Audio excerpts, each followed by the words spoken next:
Okay, everybody, this is Emar Sub 2. Welcome to another edition of the Technical State of Georgia Athletics. This episode will focus on Georgia State football's win over Troy, as well as the rest of the Sun Belt action on the gridiron. We are recording this on November 29th, 2021. Hope all is well with you when you had a good Thanksgiving weekend. We did, because we were able to finally head to a Georgia State home game for the first time in 2 years, literally. We'll get into that in about a minute or two. But as always, to follow everything that we do, head to the mothership to sportsinquirer.net, premier site for news and notes in the world of sports. You can head to there and see our recap of the written version of that Georgia State win over Troy, as well as a bunch of other content tied to Georgia State. We're going to hopefully catch up with Rob Lanier, head coach of the men's basketball team, within the next 24 hours. So make sure you head to our site to see that interview and some other ones that hopefully we'll get on the very soon.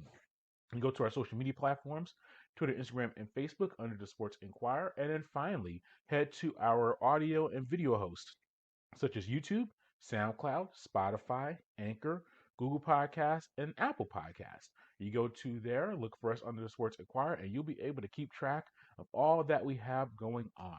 Yeah, so as I mentioned, I was able to attend that contest on Saturday, November 27th, of Georgia State's 37 to 10 home victory over Troy. Very happy to be in the facility. I was available and didn't have work this weekend, so I was able to head there and see the game live in person. So I'm very excited about that. As far as the contest itself, Darren Granger had two touchdown passes for the Panthers, who rushed for 247 yards as a team and extended his winning streak to 3 games in that victory over Troy. The Panthers are now 7-5 overall on the season, finished their conference record at 6-2. Those 6 conference wins are the most in a season and most in a single season in Georgia State history. Here is head coach of the Panthers, Shawn Elliott, on the victory. You never know what to expect when you have a team like them coming in. They were a dangerous football team. I thought they had athletes. I thought their schemes were what they needed to be, and they had just made a change in their head football coach. And you always sit there, and more so than you worry about schemes and all that stuff, you kind of worry about where their mindset is and how they're playing. But our guys had the right mindset to offset anything they came out there with. We came out and played very well. I mean, what we win 6 out of the last 7. I mean, truly an accomplishment. Yeah, so very excited for him, and I should say he was excited about that victory, and deservedly so. As I mentioned, Granger finished the day with a team high 287 total yards. Jemias Williams had a game high 108 rushing yards and a touchdown on the ground for the Panthers. He reached the 1,000 career yard rushing mark for his career in the victory. Overall, the Panthers finished the day with 247 rushing yards. I asked Coach Elliott directly about the Panthers' rushing attack and why it was successful. It's remarkable. Congratulations to Jam on that 1,000 yards in his career. That's awesome. I mean, that is awesome. But those guys up front and those tight ends and our perimeter players, the wide receivers, they do a great job. And, our 6-year senior, our outstanding left guard, Quan Gilmore, goes down, I believe, on the second series of the game with an ankle injury. Mason Cook comes in there at left tackle. We move Travis Glover to left guard, and business as usual. Business as usual, controlling the line of scrimmage, running the football, and handling that defense. Yeah, we'll see what happens with Gilmore with that ankle injury. He'll have a few weeks to recover from that. But credit to the offensive line and the perimeter for their blocking to lead the charge in that regard. They controlled the line of scrimmage on both ends of the contest. Georgia State's defense had a strong performance, held the Trojans' offense to only 57 rushing yards, forced 4 turnovers, posted 5 sacks, and 8 tackles for loss. Here is Coach Elliott on the team's defensive effort. What an amazing effort by them. I mean, it really was. And we played every single body defensively right there. And to the very, very end, they were playing lights out. So proud of their effort and everything they accomplished today. And it's remarkable to sit there and watch. And I tell you what, as a head football coach, I very seldom relax on the sideline. But, I mean, just seeing their effort defensively, I knew, man, I just knew we were going to take care of it. I can't really speak for Troy, but sometimes when you get down, it starts to steamroll on you, and they're in a tough situation, and I hate it for those guys, but it's hard to continue fighting. It takes a great team to continue fighting after you kind of get punched and punched and punched, and they've been through a lot this week with that coaching change. So I'm sure it took a toll on them, but our effort defensively was spot on. It was about effort and execution and technique, and they just did a marvelous job. Yeah, and we'll go to some of those superlatives of the defense throughout our recap. For the Trojans, they finished the year 5-7 on the season, 3-5 in the Sun Belt Conference. Gunnar Watson threw for a game high 287 yards for the Trojans in the contest. Yeah, Troy midweek season change of head coach with Chip Lindsey being relieved of his duties, had an interim coach in there. Just a tough situation for the Trojans they're not bowl eligible. If they beat Georgia State, they actually would have been bowl eligible, but only 5 wins on the season. They will be home for this bowl season. So the Trojans have a lot to work on over this off season. Georgia State got on the board first with a 13-yard touchdown pass from Granger to Aubrey Payne midway through the first quarter for the 7-0 lead. Now, Troy did catch a break later in the first quarter when Georgia State returner Quavion White fumbled an attempt to catch a punt, and it was recovered by Trojans player Jordan Anthony. Watson completed a pass to Tez Johnson on the very first snap from scrimmage, but the ball was fumbled on a tackle by Georgia State's Chris Moore and recovered by Blake Carroll. Georgia State turned the ball over itself on its next possession when Granger fumbled the ball diving for the end zone on a running play. Troy defender Will Chola forced the fumble. It was recovered by teammate Javon Solomon in the end zone for a touchback. However, Georgia State was able to get the ball back early on in the second quarter. It took a 14-0 lead on Granger's 26-yard TD pass to Sam Pickney early in the second quarter. It was a very nice fade pass to the back of the left corner of the end zone by Granger. Pickney, who was returning from injury, was able to catch the ball in that corner of the end zone and get the touchdown. He finished the game with a team-high 80 receiving yards for the Panthers. Once again, as I mentioned, the Panthers forced 4 turnovers in the contest. One of them came late in the second quarter when Antavius Lane intercepted Watson's pass late in the second quarter.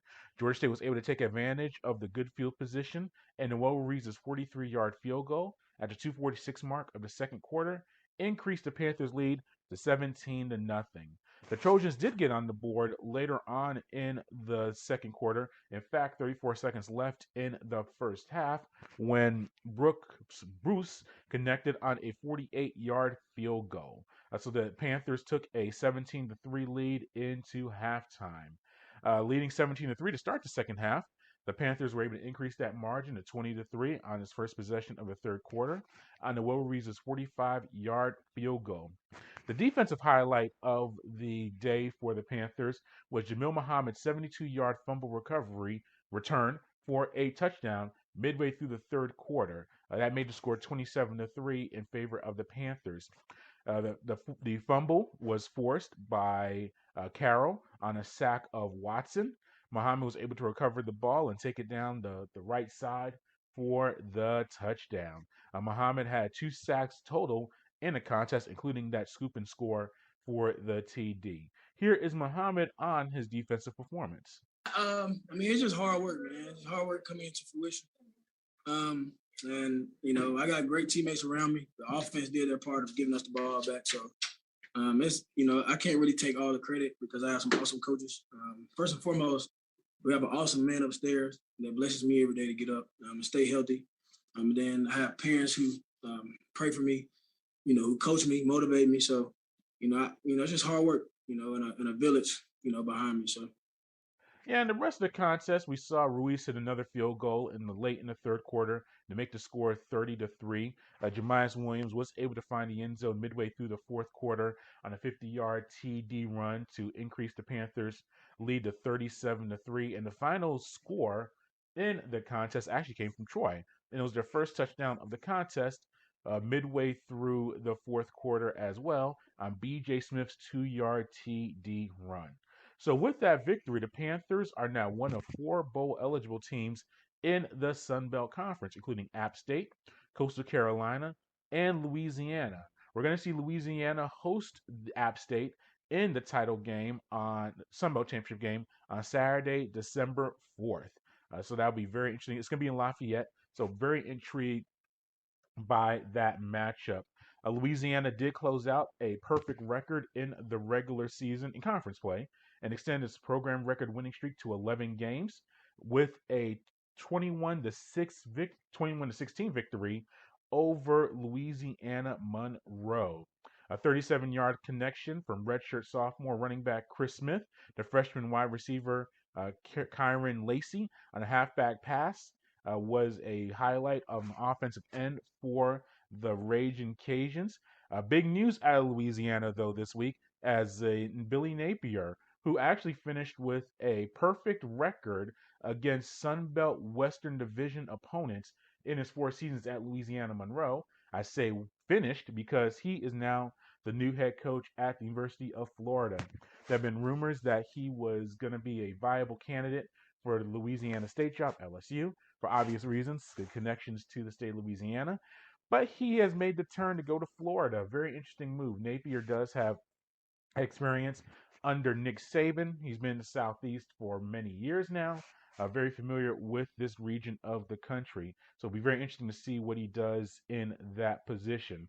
He does plan to coach the championship game against the App State Mountaineers. We'll see if that still takes place as we're recording this on Monday, November 29th. We'll see if that still takes place. But Napier's been a hot commodity for several years now, taking the Louisiana program to very strong heights. They're in contention for another conference championship. Just a really solid job by him. And we'll have more analysis on Napier and really all the major coaching moves, including Lincoln Riley to USC and some others that we're going to see over the next few days on a future show. We're going to stick to the Sun Belt in this edition of Technical State of Georgia Athletics. And as I mentioned, Louisiana is going to face Appalachian State, who finished with 10 wins this season so far, with a 27-3 victory over a big rival Georgia Southern on their senior day. Super Senior scored every point in the Mountaineers' victory over the Eagles. Wide receivers Malik Williams, Jalen Virgil, and Thomas Hannigan each had touchdowns in the contest. Even Chandler Staton, he had a pair of field goals in the victory. He's now the career scoring leader in App State history. He has 449 points in his career, and Virgil scored a touchdown on a 97-yard kick-off return. So the Mountaineers head to Lafayette with a lot of momentum. As I mentioned, 10 wins for the 5th time in the last 7 years. That'll be a very intriguing contest, and we'll preview that in a special edition of Technical State of Georgia Athletics later on in the week when we're going to preview all of the championship games in college football. So Coastal Carolina, they were able to secure a 27-21 victory over South Alabama to have 10 wins for the 2nd consecutive season. The big part of the contest was redshirt sophomore quarterback Grayson McCall.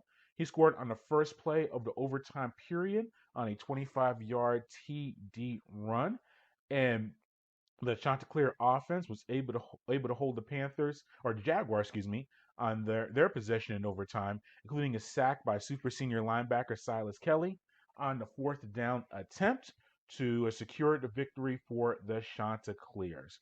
Also, we saw Javion Haley. He became Coastal's all-time career leader in receptions and receiving yards in the history of the program.